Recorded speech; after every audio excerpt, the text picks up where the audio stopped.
Почитувани гледачи, ве покануваме да бидете дел од нашата нова емисија Точно напладне на радио Гласна надежта. Секоја среда, точно напладне, ќе имате можност да ги следите следните содржини: мисла на денот, актуелности во светот, совети за здрав начин на живење, теолошки теми, одговори на ваши прашања и други интересни содржини. Сето тоа ќе биде проткаено со убави христијански песни. Емисијата ќе се емитува на Facebook страната на радио Гласна надежта и на YouTube каналот Радио Гласна надежта. Се гледаме. Почитувани гледачи, поздрав од студијето на Радио Гласна надежта. Ве поздравувам и ова утро или овој ден. Точно напладне ја започнуваме нашата емисија и затоа би сакал на самиот почеток да ова емисија започнеме со една убава мисла или мисла на денот, а таа гласи: кога бараш мани, употреби огледало, а не двоглед. Еве на сликава што може да ја видите. Ова е вистинска илустрација. Ова госпоѓа, ова жена стои пред огледало и се гледа себе си. Значи, кога бараш мани, употреби огледало, а не двоглед. Сите ние имаме своји мани, своји слабости, меѓутоа нашата грешна природа понекогаш наложува да гледаме повеќе во другите мани, кај другите луѓе, а помалку кај себе. Ајде денеска да покушаме да ги направиме луѓето да бидат среќни и радосни. Пред да ве поздравиме со една убава песна, би сакал еден краток пример да ви раскажам во тој правец, значи да ги направиме луѓето да бидат среќни оние луѓе кои се околу нас. Ево овој пример започнува со двајца мажи кои лежеле во болница. Еден од нив секој ден имал можност да седи на креветот поради вадење на вода од неговите бели дробови. Значи тука лежел поред прозорецот, односно неговиот кревет, значи тука бил поред прозорецот. Во просторијата, во собата имал само, се наоѓало само еден прозорец и токму тој можел да гледа преку прозорецот, бидејќи неговиот кревет бил тука поставен. Другиот човек морал постојано да лежи на грбот. Брзо се запознале и разговарале по цел ден. Разговарале за своите семејства, за своите домови, за работата каде што работеле порано, каде биле во војска и каде оделе на одмор. Секој ден, оној кој седел до прозорецот, му ги опишувал настаните и боите што ги гледал надвор. Значи, сосема природно, тој можел да гледа кроз прозорецот и му пренесувал она што се случувало надвор на болниот кој лежал на другата страна во собата. Човекот на другиот кревет почнал да живее за тие моменти кога неговиот пријател седел и му раскажувал за настаните кои се случувале надвор. Значи, тој се соживел со тие настани, со тие негови зборови и едноставно сумот се пренел надвор од просторијата, од болницата, уживајќи во она што човекот му го раскажувал. Прозорецот бил насочен кон паркот со езеро, а во езерото лабодови. Гуски, лабодови се играли во водата, а малите деца ги спуштале своите мали бродчиња во водата. Младите брачни парови се шетале поред мирисливите цвеќења во сите бои. Големите дрвја го правиле паркот уште поубав. Во далечината се гледале светилките на градот. Еден ден човекот кој лежел поред прозорецот ја опишувал парадата која се движела поред езерото. Без обзир што неговиот пријател не ја слушал музиката, тој ја видел со својот ум. Така поминувале денови и седмици. Едно утро сестрата донела вода за миење и поред прозорецот го пронашла човекот кој во сон починал. Била тажна и го повикала медицинскиот персонал да го изнесат починатиот надвор, да го префрлат во друга просторија. После некој ден, другиот пациент ги замолил сестрите да го стават поред прозорецот. Сестрата му излегла во пресред и неговата молба била задоволена. Со голем напор човекот се кренал од креветот и посакал да погледне во надворешниот свет. Значи сега тој bil staven na toj krevet, kada što prethodno negovi od kolega ležal, no сега počinal i to je pokušal da pogleda niz prozorecot i da vide što se slučava nadvor. Konačno imao prilika da uživa v obavinite na dvorešnji svet. Pogledal niz prozorecot i izdogledal prazin zid. Čovjek bil iznenaden i ja prašal sesrata koja je bila pričinata što negovi od pokojen prijatelj taka ubavo gi upišoval rabotite vo nadvorešnji svet. Sesrata mu rekla deka čovjek bil slep i deka ne možel da gi vidi zidot koji stojal pred prozorecot. Znači, te ne možel da go vidi zidot ili da gleda vo nadvorešnji svet, bidejki jednostavno bil slep. Prito ušte rekla sesrata, a može bi sakal da ve napravi vas da bidete srekini. Istina, poučljiva prikazna, so jaka, so silna poraka, počtovani gledači. Neizmjerna sreća leži vo namerata da gi napraviš drugite luge srekini, bez obzir na uslovite vo kojoj živejete. Podelenata taga se prepolova, rekol nekoj. Ako ga je delime sreketa, taga se zgolemova. Ako sakaš da se čustovaš bogat, togaš prebroj gi rabotite koji ne možeš da gi kupiš so pari. Deneska je dar, zato se vika segašnost. Ajde nije deneska, kako što rekov mi vo sama ta poraka na početok od vo mudrata misla, koga baraš mani u potrebi ogledalo, a ne dvogled. Da gi napravime lugito koji su kolo nas, koliko što nije možeme srekni i da bi da sekako radosni. Evo, to bi vo vednite zborovi, сега da vi pozdravime s jedna ubava hristijanska pesna.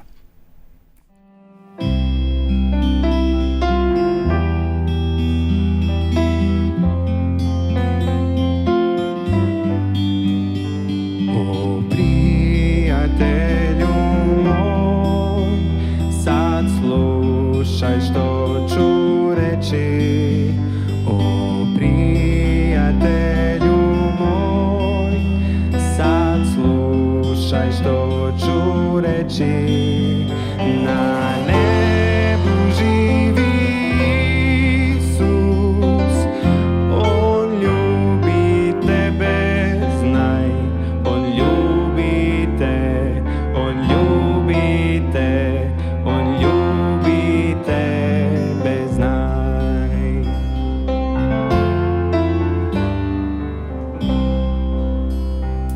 O prijatelju moj, sad slušaj što ću reći. O prijatelju moj, sad slušaj što ću reći. Na zemlji kao čovjek, za tebe umro je. On ljubi te, on ljubi te, on ljubi tebe, znaj. Na zemlji kao čovjek, za tebe umro je. On ljubi te, on ljubi te, on ljubi tebe, znaj.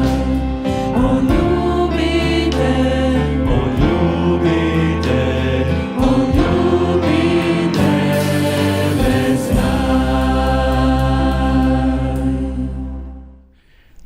Почитовни гледачи, се враќаме повторно во нашата програма. Вие следите дневната емисија, точно напладне, секоја среда со почеток во 12 часот. Следува рубриката Вести од светот и од Македонија. Денеска имаме интересни вести од нашата земја, односно од Македонија. Имено пред некоја седмица во Колешино, во црквата во Колешино се одржа локален собор. Кога велам локален собор, за окрузите Струмица, Штип i okolните gradови i sela. Така да на 1. февруари една група на верници се собра во црквата во Колешино, која беше исполнета до последно место. Значи, салата беше навистина, јас бив присутен таму, беше претесна да ги собере сите верници, пријатели од Колешино, Струмица, Неготино, Скопје, Шуторизари, Кавадарци, Сушево, Валандово, Штип, Кочани, Велес, Делчево, Грлани, дури имаше и од соседна Србија неколку гости. Како е да е, тоа беше убава прилика, еве ќе видите и фотографии, значи салата беше полна, убава прилика да верниците се држат. Меѓутоа, централен настан на тој собор беше крштевањето на две лица или на две женски лица, тоа беа Јулија и Теодора, кои пред сите верници, значи и пред Бога, го кажа своето сведоштво, историја, завет со Бога. Од Струмица беа двете личности, така да ете тие јавно пред сите верници сторија завет со Господа. Обредот на крштевање го водија пасторите Михајло од Скопје и Дехран, кој учествува во самиот процес на крштевање, а брато Дехран имаше и главна порака во која зборуваше за мисијата на црквата на адвентистите на 7-миот ден, а тоа е да се проповеда Евангелието и да се допре што поголем број на луѓе, на пријатели, да им се презентира библиската вистина, а секако секој сам за себе одлучува дали ќе прифати или не, дали ќе верува или не и така натаму. Бидејќи имаше доста верници, имаше секако и пријатели, учествува во службата и други верници од Струмица, од Колешино, исто така во музичкиот дел учествува, значи една група на наши верници од Велес и од Колешино. Секако, после таа ние нарекуваме христијаните духовна храна, значи кај што луѓето можеа обилно да слушат збор од Библијата, се пристапи кон заеднички ручек. Времето беше навистина убаво, пријатно, за овој дел од годината и топло би рекол, така да се изнесоа столовите, масите надвор и верниците, односно сите присутни има можност да пристапат кон физичката храна која беше приготвена од домакините. Во попладневните часови една група на помлади верници отидоа до Колешинскиот водопад, тоа е пријатно место на планината Баба, на Беласица, каде што може да уживаат во тие Божи природни убавини. Навистина, таквите собори, почитувани пријатели, драги гледачи, убаво е да се посетуваат секако ако имаме можност. Тоа е време за да се евуцираат разни искуства, спомени, како Бог не водел во минатото, но еве, овде присуствувавме, значи, на крштевање на овие две млади личности, кога велам две млади во духовен смисол, едната е девојка, другата е веќе постара госпоѓа, но како и да е, пред Бога сите сме ние синови и керки Божи. Така да тоа беше убаво дружење, такви собори ќе има и во другите делови на Македонија. Сега следниот требаше да се одржи во Битула, во наредните емисии, ќе пренесеме неколку фотографии и од тој окружен собор. Како е да е, искористите ги таквите прилики за време на дружење, време на прославување пред се на Бога. Значи, луѓето се дружија, го славија Господа и на тој начин се зацврстува верата во Господа Исуса Христа. Секако, убаво е да се дели радоста, како што спомнав и во моето излагање, во самиот пример на почетокот, убаво е да се дели радоста. Кога се дели радоста, таа е голема. Кога се дели жалоста, тогаш е помала, односно полесно се носи жалоста или тагата. Така да фала на Господа за ова прилика, за овој окружен собор и за времето кое таму го помина верниците од окрузите Штип и од Струмица. Еве тоа беа вестите од нашата земја. Продолжуваме сега повторно со песна.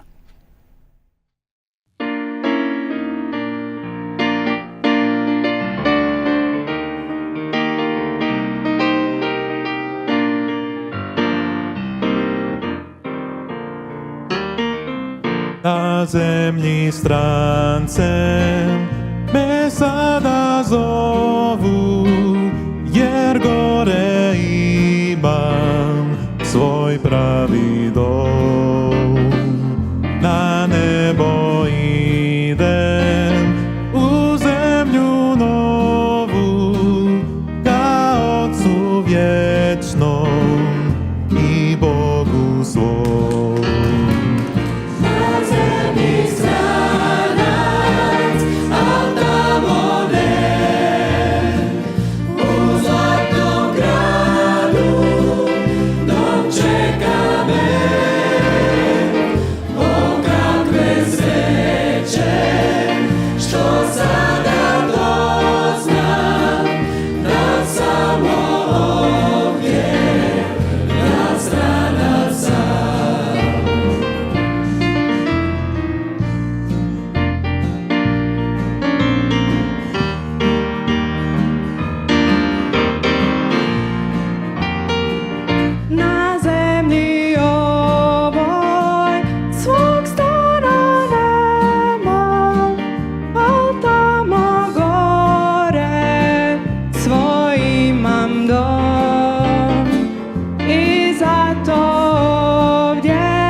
Почитувани гледачи, добродојдовте во уште една емисија на Здравје во 10 минути. И денес, заедно со нас е доктор по дентална медицина Радица Јакимовска. Радица, уште едно добре дојде за тебе. Ви благодарам. Денеска одбравме да разговараме на една нова тема, а тоа е парадонтоза. Па за почеток, Радица, може ли да ни објасниш што е тоа парадонтоза и кои се симптомите на ова заболување? Значи, ова е болест која што се карактеризира со предвремено губење на зъбите, иако тие може да бидат и сосема здрави. Во светски размери, парадонтозата е застапена кај 95% од популацијата. Првите симптоми се црвени и отечени непца кои крварат за време на миењето на зъбите и исто тука е присутен и непријатниот мирис од устата. Потоа следува повлекување на непцата и атрофирање на гингивата, при што се добива впечаток дека зъбот е оголен за на крајот да почне да се клати и во крајен случај да отпадне. Промени настануваат и во алвеоларната коска, односно во чашките кои го држат зъбот во вилицата. Настанува нивно атрофирање, односно повлекување и зъбот во терминалниот стадиум на оваа болест е прикрепен само за гингивата, односно за непцето. Карактеристично е тоа што промените кои што се случуваат во устата може да се видливи или невидливи за пациентите, доколку не се лекува, воспалението се шири, а парадонтопатијата напредува. Се формираат парадонтални џебови кои што представуваат простор помеѓу воспаленото непце и коренот на зъбот, а тие се најважен знак за парадонтопатијата. Значи, понекогаш оваа состојба можеби и нема да се воочи навреме или на самиот почеток. Да. Што влијае на појавата на оваа состојба која што, како што кажа, е многу често застапена? Значи, на оваа состојба пред се влијае денталниот плак и зъбниот камен. Денталниот плак представува безбојна наслага, леплива, која се насобира на зъбите, главно како последица на остатоците од храна. Составен дел на денталниот плак се бактериите кои го покренуваат имунолошкиот систем на човекот. Во одбрана и во таа интеракција најпрво доаѓа до воспаление на непцата, како што кажавме, па губење на дел од коската која ги држи зъбите. Појава на парадонтални џебови и во терминален стадиум потполно разорување на парадонталното ткиво и губење на зъбите. Зъбниот камен, од друга страна, настанува откако денталниот плак ќе дојде во контакт со солите и минералите од плунката и се формира таа цврста наслага, односно зъбен камен. Неговото дејство врз непцата е негативно, бидејќи тој создава дополнителни места каде што почнува дополнителното ложење на денталниот плак и кој потоа тешко се отстранува. Исто така, зъбниот камен врши механички притисок на непцето, што подоцна влијае на појавата на парадонтоза. Значи, како што разбрав од претходните разговори кои што ги водевме, и тука е клучна добрата хигиена на зъбите, односно, нели, отстранување на тие наслаги од храната кои што се наоѓаат на зъбите. Да, но меѓутоа поради поголемиот број на пациенти кои што неправилно ги четкаат зъбите, посебно внатрешните делови на зъбите, бочните зъби, потешко се чистат и на тие зъби полесно се формира овој зъбен камен. Така, во ред. Сега, дали може да ни кажеш нешто за стадиумите на болеста? Како се одвива болеста, од каде почнува, па каде завршува? Значи, ова болест има 4 стадиуми. Како што веќе кажавме, првиот стадиум започнува со воспалена гингива, кое што се карактеризира со крварење од непцата. Иако самото воспаление можеме да го класифицираме како посебно заболување, тоа најчесто представува почетен стадиум или најава за парадонтоза. Вториот стадиум е проследен со симптоми слични како и воспалението, но тоа што укажува дека состојбата станала акутна и дека воспалението прераснало во парадонтопатија е зачестената појава на претходно споменатите симптоми, значи почесто крварење од непцата при миење, некогаш може да биде и спонтано крварење од непцата. Тука има веќе и појава на парадонтални џебови, како и повремено чувство на тапа болка во непцето. Третиот стадиум се карактеризира со повлекување на непцето. Овој стадиум е веќе јасно воочлив, со оглед на тоа дека непцата се повлекуваат и го оставаат коренот на забот оголен. На тој начин самиот заб е поизложен и поподложен на инфекции, бидејќи коренот на забот е почувствителен од самиот заб. Четвртиот стадиум е крајниот стадиум. Тука веќе виличната коска во голема мера е атрофирана, што доведува до губење на забот или на забите. Сакам тука да ги споменам и ризик факторите. Значи тука лицата кои што имаат послабо лачење на плунка поради некои системски заболувања, тие се поизложени на овој проблем, на оваа болест. Исто така, алкохолните пијалоци влијаат врз намалувањето на создавање на плунка. Исто така, пушењето го зголемува ризикот од појавата на парадонтопатија и е почеста кај пушачите. Тука имаме и неправилна и нередовна орална хигиена, аномалии на обликот и положбата на забите и слично се ризик фактори кои што дополнително влијаат.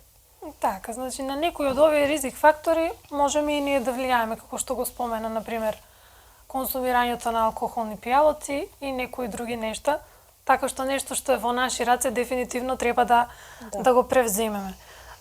Кажавме што е болеста, ги кажавме стадиумите на болеста, сега да обрнеме малку внимание на тоа што откако ќе се појави оваа болест, состојба и како се третира. Значи, кај народот постои сваќање дека што еднаш ќе дојдат имаат проблем со оваа болест, нема веќе спас, но во почетните стадиуми, значи терапијата првенствено се состои во редовно миење на забите, како основа на оралната хигиена, користење на специјални пасти и четки за заби, редовно чистење на забен камен и субгингивални конкременти и тоа барем 2 пати годишно. Исто така тука може да се искористат и некои витамини дополнително да се земат. Доколку парадонтозата е во понапреден стадиум, тогаш се применуваат парадонтална хирургија, каде што се преземаат сериозни хируршки зафати, како ремоделирање на гингива. Понатаму кога има напредната коскена загуба, потребно е пресадување на коска со цел да се добие потребната дебелина на коска. Понови методи на терапија се ласерската терапија, со која што се постигнува исклучително голем успех. Значи, сепак, и доколку некој се соочи со оваа диагноза, има лек, што би се рекло. Само треба да се обратат на стручно лице и да си најдат решение за својот проблем. Ти благодарам, Радица, уште еднаш на сите споделени совети на темата парадонтоза. Се надевам дека гледачите, никогаш нема да се соочат прво со оваа состојба, но ако некогаш се соочат, се надевам дека со овој разговор им дадовме малку надеж дека сепак има можност да си го решат овој проблем. Почитувани гледачи, вам ве поздравуваме и се гледаме во следната емисија.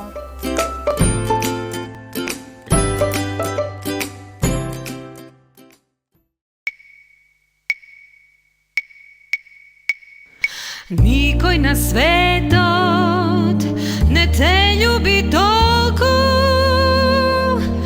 како што те љуби Бог. Размисли ти, сега си млад, слушај го гласот Божи. Никој на светот не ќе те сака како што те сака Бог. Во овој час што čuješ glas, ne čekaj srce, daj mu. Nikoj na svetu ne te ljubi toliko, kako što te ljubi Bog. Nebo to je široko, ko nežna ta Božja ljubov. Visoki se gorite, no Bog ljubi poveke. More to je dlaboko, ko nežna ta Božja ljubov. Beskrajne kosmosa, baš kako što ljubi Bog. Sega si mlad, razmisli ti, slušaj go glas od Božji. Nikoj na svetu ne te ljubi toliko, kako što te ljubi Bog. Bam, barararam, bam, barararam, bam, barararam, bam, bam, bam, bam, bam, barararam, bam, barararam, baram, barararam. V ovoj čas, štom čuješ glas, ne čekaj srce, daj mu. Nikoj na svetu ne te ljubi toliko, kako što te ljubi Bog. Ja varaš li vistinata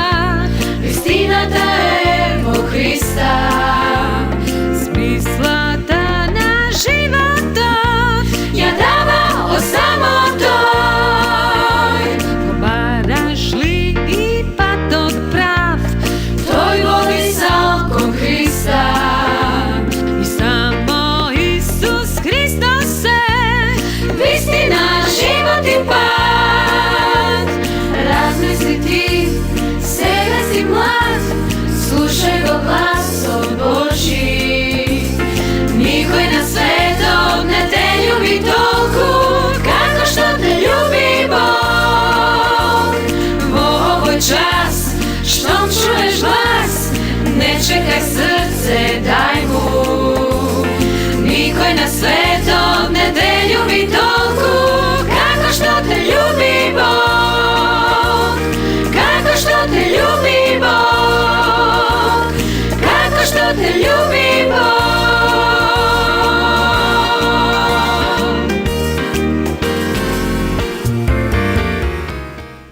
Продолжуваме со нашата емисија, почитувани гледачи. Поздрав до сите вас кои во меѓувреме се вклучивте и ја следите во живо нашата дневна емисија.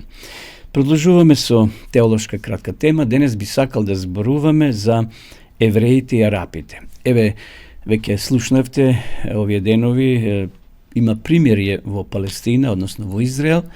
Тие војни судири веќе прекина, се пуштаат затвореници од едната или од другата страна.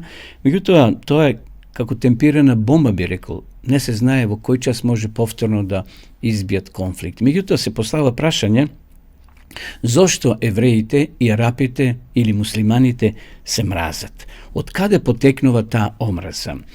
Прво, и важно што треба да споменеме, почитувани гледачи, е дека сите арапи не се муслимани. Или пак сите муслимани не се арапи. Додека повеќето арапи, може да кажеме, се муслимани, има многу немуслимани, а кои се арапи.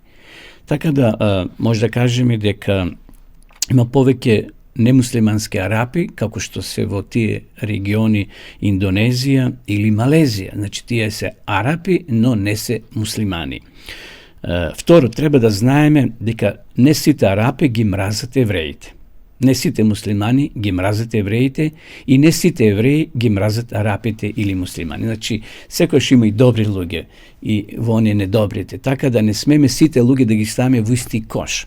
Ако некој терорист и потекнува од некоја нација, не значи дека сите луѓе од таа националност се такви лоши или терористи. Мора да бидеме многу внимателни кога даваме квалификации за некого или за некоја личност. Значи, треба да внимаваме, драги гледачи, да избегнуваме да создаваме стереотипи за луѓето. Сите се такви. Ако некој полицајец, например, е лош или не е добар, не се сите полицајци лоши. Има прекрасни луѓе кои се подготвени дори живото да го дадат за својата служба. Или војници. така да не смееме да создаваме стереотипи било во кој контекст на луѓето. Меѓутоа, имајќи го во предвид она што сакам да го кажам, генерално може да кажеме дека меѓусебно арапите и муслиманите не ги поднесуваат евреите и не си веруваат еден на друг. Значи, некако има кај нив некој јас, некој одвојување, некој страв и некоја недоверба. Ако има некој директно објаснување во Библијата за таквото непријателство, тоа оди дури, знаете до каде? До Аврама.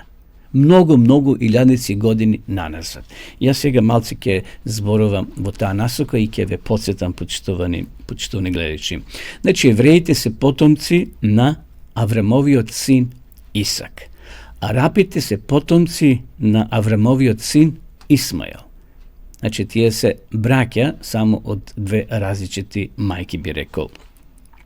Бидејќи Исмаел бил син на Рубинката. И сега, поради времето не можам се да ви прочитам, меѓутоа овде во Библијата, значи во прва книга Мојсеева, во 16 глава, го има настанот опишан во врска со раѓањето на Исмаел. Знаеме дека Исмаел е малку постар од Исака и овде вели Аврамовата жена Сара нема роди деца, а имаше слугинка египетка по име Агара.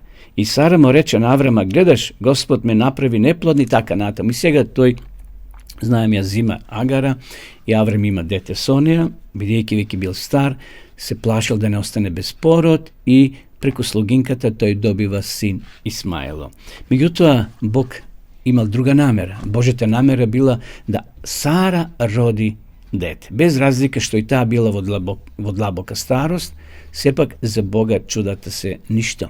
Бог е Бог на чудата, почитувани гледачи. И затоа, ако читаме овде од 7 стих, ќе видиме дека сега Сара го брка Исмаел, односно ја брка Агара заедно со Исмаело од домот, од шаторите, и ќе видиме дека Бог ќе го исполни своето ветување. Сепак Сара во длабока старост ќе му го роди синот на Аврама, тоа ќе биде Исак.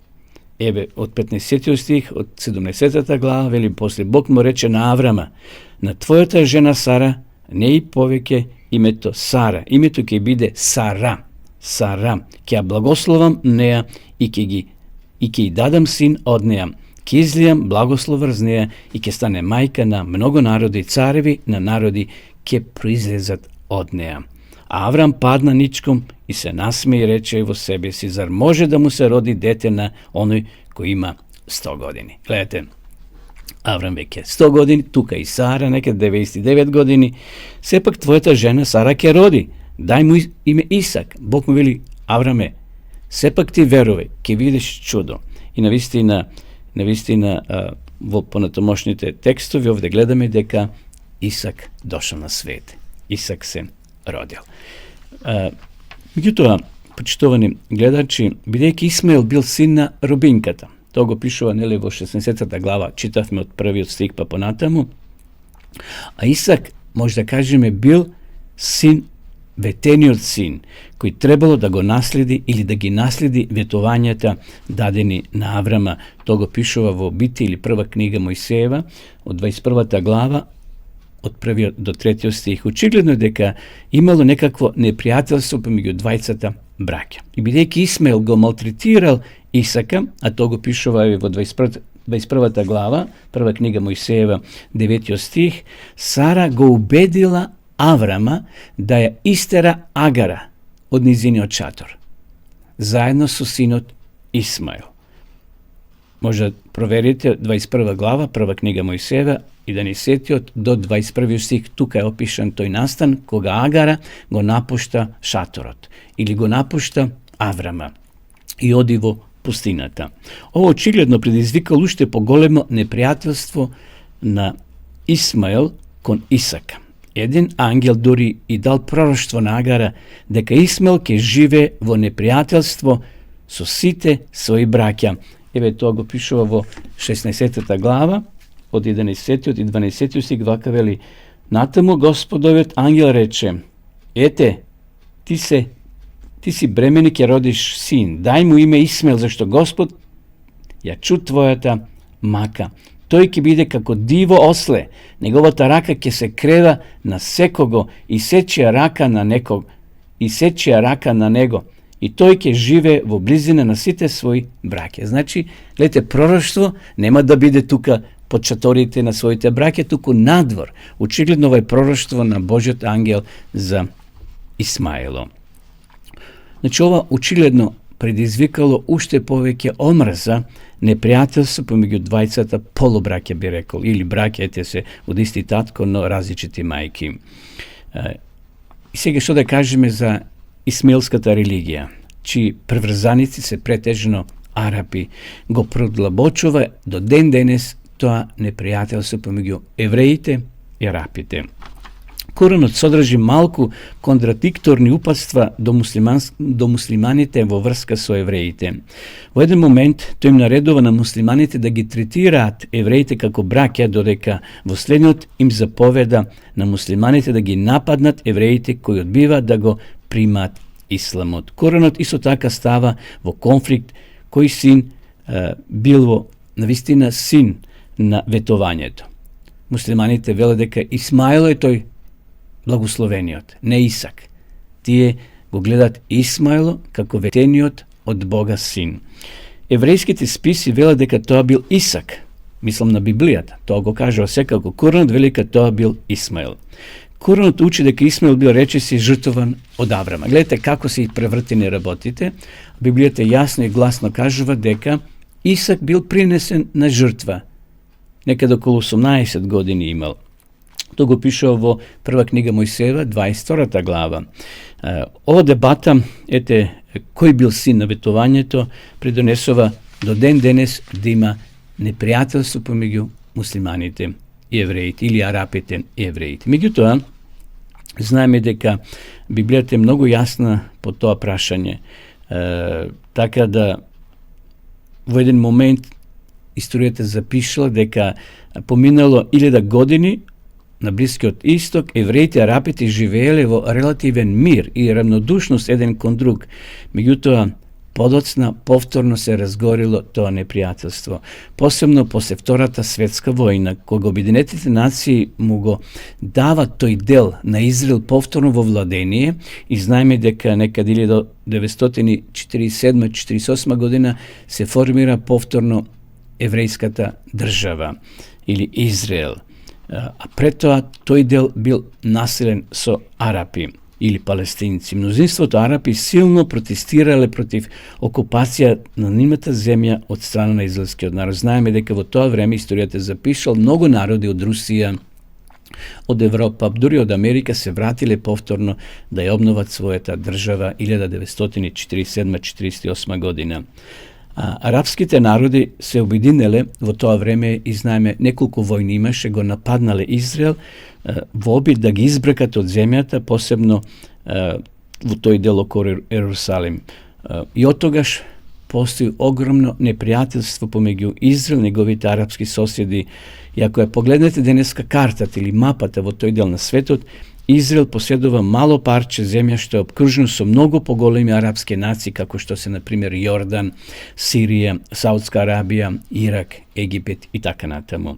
Меѓутоа, ние не се мешаме во политика, само одговоривме на прашањето каква е, значи, таа разлика или зошто до ден денес евреите и арапите имаат непријателство помеѓу себе. Да заклучиме. Израел има право да постои како нација во својата земја, бидејќи знаеме дека Бог му ја дал на предците, како што биле Јаков, тоа бил внук на Аврама, на Исак, Исав, Јаков и така натаму.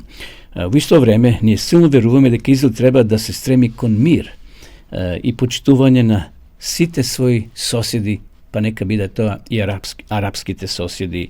Во Псалам 122, во 6 стих вели: молете се за мир во Иерусалим, нека им биде добро на оние што те сакаат. Зборот Иерусалим знаеме, значи дека во превод значи мир, град на мирот, но на жалост денеска тој град не е на мирот, туку на немир. Постојано има некои судири, постојано има војни, до ден денес се уште тој мир кој е заклучен или потпишан е кревок, значи толку е лесно може да дојде до пореметување и да повторно се тие две завојувани страни да војуват. Како е да најмногу страдат цивилите, жените и децата. Но библиски гледаме дека Исак и Исмаело биле браќа од исти татко, но денес ете ѓавот успел да ги раздвои на национална, на верска основа. Ние имаме еден Аллах или еден е Бог. Дали Аллах ќе го видиме, ќе го викаме, или Бог, иста личност е. Тој не сака сите, Бог го дал својот син Исус Христос да умре за секој од нас, како што е Библијата, секој кој ќе поверува во Исуса Христа ќе биде спасен. Во Евангелието според Јована во првата глава пише: "Они кои го примија Христа или Бога станаа синови и ќерки Божи." Гледате, таму нема ни Израел, ни Араб, нити женски, нити машки пол. Сите сме пред Бога еднакви, синови и ќерки Божи. Така да се сакаме сите меѓу себе без разлика кој какво презиме носи, дали на Ич, на Ов, на Ски или на некој друго странско име, пред Бога сите ние сме меѓу себе синови и ќерки Божи. Така ќе бидеме и на новата земја. Одеме сега повторно со песна.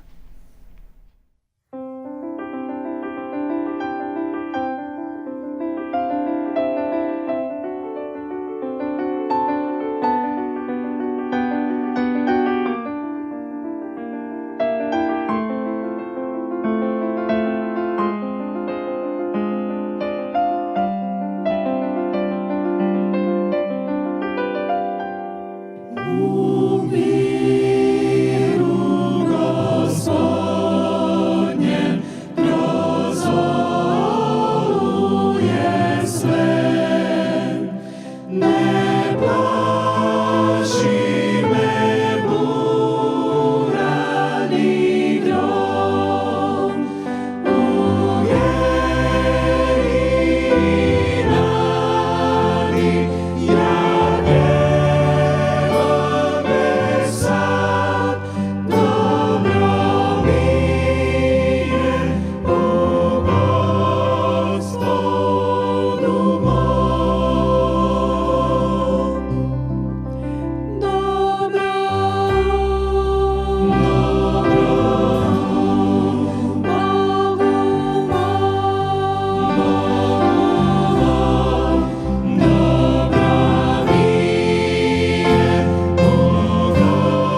се враќаме повторно во програма. Почитувани гледачи, вие следите емисијата, дневната емисија точно напладне секоја среда со почеток во 12 часот. Имаме едно прашање, кога е во прашање судбината на човек. Знаете, тоа е многу актуелно. Сите луѓе сакаат да ја знаат својата судбина.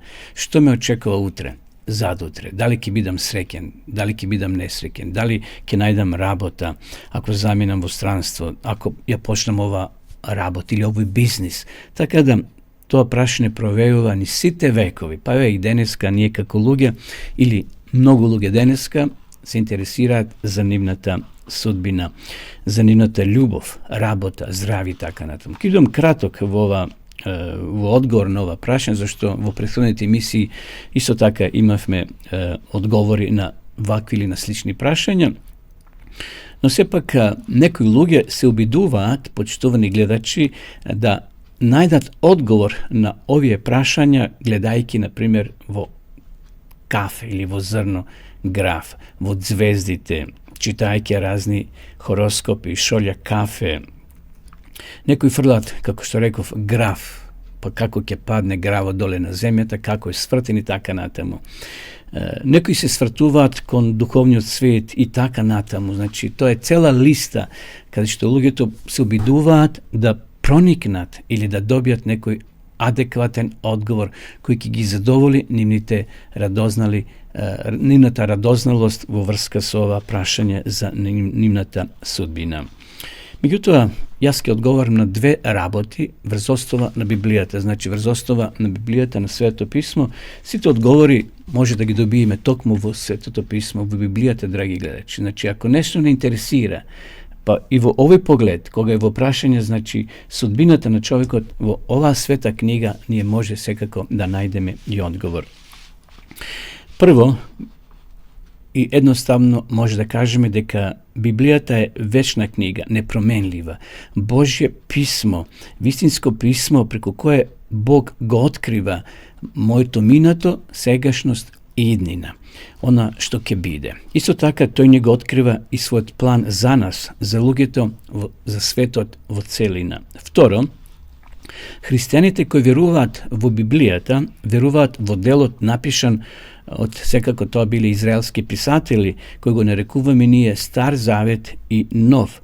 Напишани се исто така и од Исусовите ученици, следбеници, кои се заснова на фактот дека Исус Христос е Божи син, каде што Христос се осврнува, значи, тој бил секако како Божи помазаник, кој има власт и мог да ја открие иднината на човекот. Меѓутоа, некои работи Бог намерно ги сокрил од нас, за да не бидеме оптеретени со она што ќе се случува во иднина. Како што спомнав во една од поранешните емисии, ако ние го знаеме својот крај, кога ќе завршиме, каков ќе ни биде тој живот од денес до крајот кога јас ќе завршам со својот живот? Никаков. Ќе бидеме психолошки оптеретени. И затоа Бог тоа го сокрил од нас. Секој ден си носи и добро и лошо. Така да не се оптеретуваме кога ќе заврши мојот живот, дали на 50, 60, 100 години, така натаму. За да одговорам на ова прашање за мојот или твојата судбина, едноставно, почитувани гледачи, да се запрашаме каква е вашата судбина, каква е вашата љубов, здравје и работа. Кога тие прашања ќе ги поставиме, ние треба да се осврнеме на Библијата. Значи, христијаните веруваат во Бога и во она што го запишале апостолите, патриарсите во Библијата. Тука се откриени основните работи. За да имаме добро здравје, секако постојат некои правила здравствени што треба да ги почитуваме.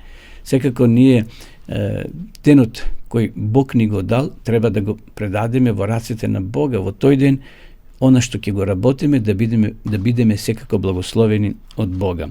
Значи, Библијата зборува за два типа на луѓе и нивните судбини. Блажни се оние, ова е многу важно сега, блажни се оние кои веруваат во единствениот вистински Бог и оние кои се обраќаат кон идолите и отфрлаат вистината, кои на тој начин носат проклетство врз себе. Значи, две варијанти постојат. Луѓе или два типа на луѓе. Оние кои му веруваат на Бога Значи, они кои веруваат во единствениот жив Бог и му се обраќаат целосно, и они кои се молат на идоли. Знам и познам луѓе кои се молат на икони, на светци, а светците се покојни. Тоа биле луѓе, дали добри или лоши, не навлегуваме во тоа, меѓутоа тие се покојни и не може никако да ни помогнат нам кои сме ние живи. На ист начин, секој само одлучува во која група ќе се приклучи. Дали во првата група, кои цврсто, целосно му веруваат на Бога, или оние кои се молат на своите кипови и идоли. Еве што пишува во Второзаконие, тоа е значи последната книга во Мојсеевите книги, тоа е 5-та книга Мојсеева, може да заеднички јас ќе ви прочитам, а вие може да проверите.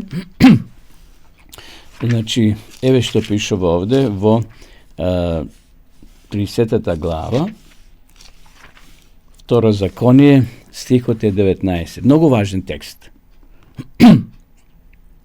Ги земам денес за сведоци против вас небото и земјата, дека пред вас ставам. Обратете сега внимание, почитувани гледачи, што Бог става пред нас. Значи, го читам 19 стих, сега вториот дел. Ставам живот и смрт, благослов и проклетство. И така избери го животот. Што ние ќе одбереме, благослов или проклетство, зависи од нас. Дали ќе му веруваме повеќе на Бога или гледајќи во тарот карти, гледајќи во шолја кафе, гледајќи во звездите, читајќи разни хороскопи, посетувајќи разни бајачи, гатачи, кои ќе ти гледаат на дланка или на некој друг облик и ќе ти укажат, ќе ти откријат твојата судбина, или пак ќе му веруваме на Бога. Овде Бог вели, ставам живот и проклетство. Што ќе одаберете, зависи секако од вас. Затоа, овде Господ вели, избери го животот за да останете живи. Не само вие, туку и вашите потомци, и вашите деца. Тоа значи дека вашата судбина е во вашите раци. Или ваша одлука е дали ќе го слушате Бога и неговите зборови. Ако избереме да се покориме на Бога, почитувани гледачи, ќе бидеме благословени. Кога е во прашање нашето здравје, дали ќе бидеме здрави или не, Бог ни дал јасни принципи, секако во Светото писмо. И само дозволете ми да прочитам, пред да го завршам и овој дел од емисијата, значи кога зборуваме за прашањата. Еве во Дела на апостолите, да видиме што кажува овде апостол Лука, овде во 10 глава, 34 стих. Еве го текстот, вака вели. 10 глава, 34 стих. Тогаш Петар ја отвори устата и рече, вистина гледам дека Бог не гледа на лице. Ете, Бог гледа на нашето срце. Бог гледа она што ние овде ќе го одлучиме во нашите мисли, во нашето срце, дали ќе му служиме на Бога онака како што треба или пак не. Така да, драги гледачи, драги пријатели, кога е во прашање судбината моја и твоја, работата, здравјето, се е во рацете на Господа. Бог дал принципи, Бог дал правила, ако ги следиме, ќе ни биде многу подобро, отколку ако ги следиме сите оние кои се околу нас, така наречени пророци, кои може да ни баја, да ни гата, да ја откријат нашата иднина. Нашата иднина е сокриена во рацете на Господ. Да му веруваме затоа целосно на Бога. Одеме сега повторно со песна.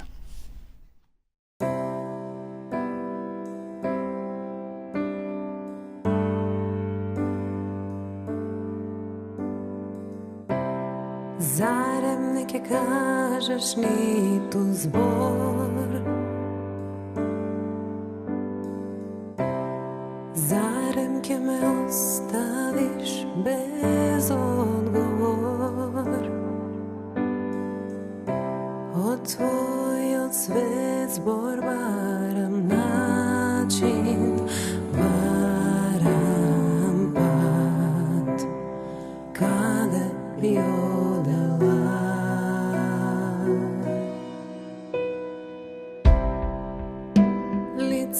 Efemerno je sve.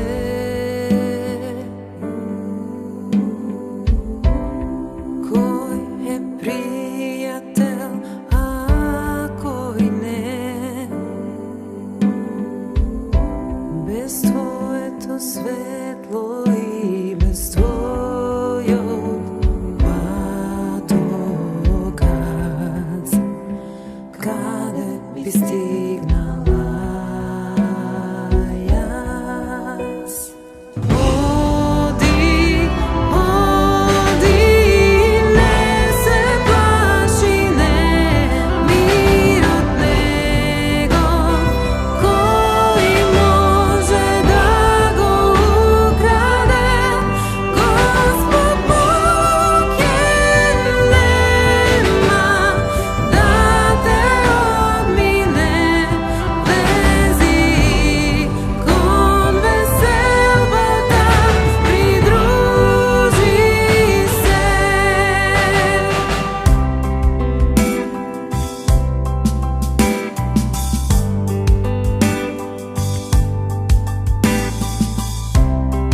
Zarem neka kažeš ni tu zbor? Zarem ke me ostaviš bez odgovor? Od tvojom sve zbor baran način, baran pad. Kade bi odela?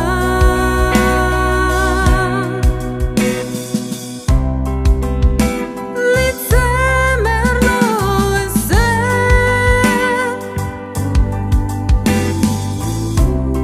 Koji je prijatelj, a koji ne? Bez tvoje to svetlo i bez tvojog patokaz. Kade bi stignala jas? Odi, odi, ne se plaši, ne, mir od nego, koji može da go ukrade. Gospod Bog je nema, da te odmine. Vezi kon veselbata, pridruži se. Odi, odi, ne se plaši, ne, mir od nego, koji može da go ukrade. Gospod Bog je nema, da te odmine. Vezi kon veselbata, pridruži se.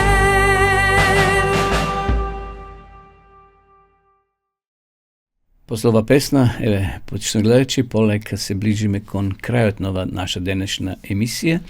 Pred da se odjavime, bi sakal da spomnam dve rabote, a to je deka odpečat izleze s pesenijeto adventistički pogled. Ke go pokažem, no ke go vidite i vo slika. Така da, ova je spisanje koje izlegova еднаш во годината, но сепак е двоброј и исполнето со многу информации, со убави теми, пораки, затоа ви го препорачувам да го набавите кај вашите повереници за литература, во вашите локални цркви, значи адвентистички поглед, еве само неколку кратки наслови да прочитам од содржината, да живееме со вера, простор на надприродното, опасностите од вештачката интелигенција, не оди поприку, туку оди по патот, јама на отврленоста, жените да молчат во црквата, имаме здрава кујна, многу вегетаријански рецепти и уште многу други убави содржини, затоа ви го препорачувам да го набавите во вашите локални цркви. Исто така, сакам да ви спомнам за еден настан кој ќе се случи при крајот на овој месец, февруари, значи од 21 до 23 февруари во големата сала на Христијанската адвентистичка црква во Кавадарци. Вие кои сте од Кавадарци, Неготино, Росман и околните села, повелете на библиски предавања под наслов Потрага по вистината. Во предавањата ќе учествува говорникот теолог Зоран Марцикич од Белград. Значи, петок, сабота, недела со почеток во 18 часот. Салата се наоѓа на улица Кирил и Методи број 7, близо до училишето Страшо Пинџур во Кавадарци. Значи, имате изворедна прилика да го слушате овој теолог кој е многу популарен на YouTube, има многу предавања одржано и одржува постојано.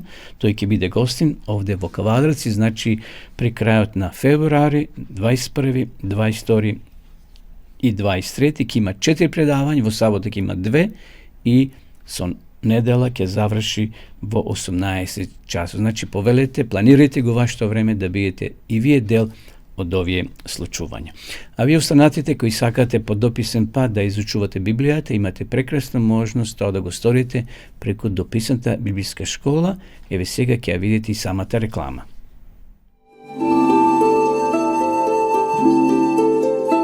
Почитувани пријатели, доколку сакате да ја изучувате Библијата, имате изворедна прилика тоа да го сторите преку онлайн веб страницата на Библијата зборува. Оваа веб страница е креирана за да ви обезбеди сеопфатно, организирано и темелно проучување на Библијата. Курсевите се бесплатни и без обврски.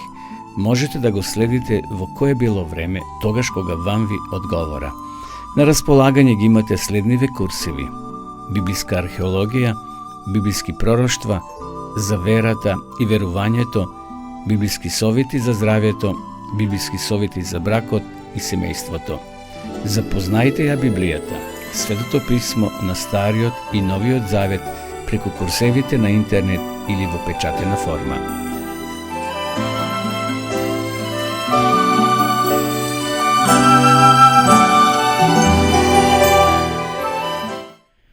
Почитови гледачи, полека дојдовме и до крајот на денешната емисија. Точно напладне, еве ги исполнивме веќе минутите кои беа предвидени за ова емисија. Ви благодарам што бевте дел од нашата денешна емисија и посакувам секое добро од Господа во наредните денови. Господа не чува и да се видиме повторно во наредната емисија. До тогаш останете со здрави. Почитувани гледачи, ве покануваме да бидете дел од нашата нова емисија Точно напладне на радио Гласна надежта. Секоја среда, точно напладне, ќе имате можност да ги следите следните содржини: мисла на денот, актуелности во светот, совети за здрав начин на живење, теолошки теми, одговори на ваши прашања и други интересни содржини. Сето тоа ќе биде проткаено со убави христијански песни. Емисијата ќе се емитува на Facebook страната на радио Гласна надежта и на YouTube каналот Радио Гласна надежта. Се гледаме.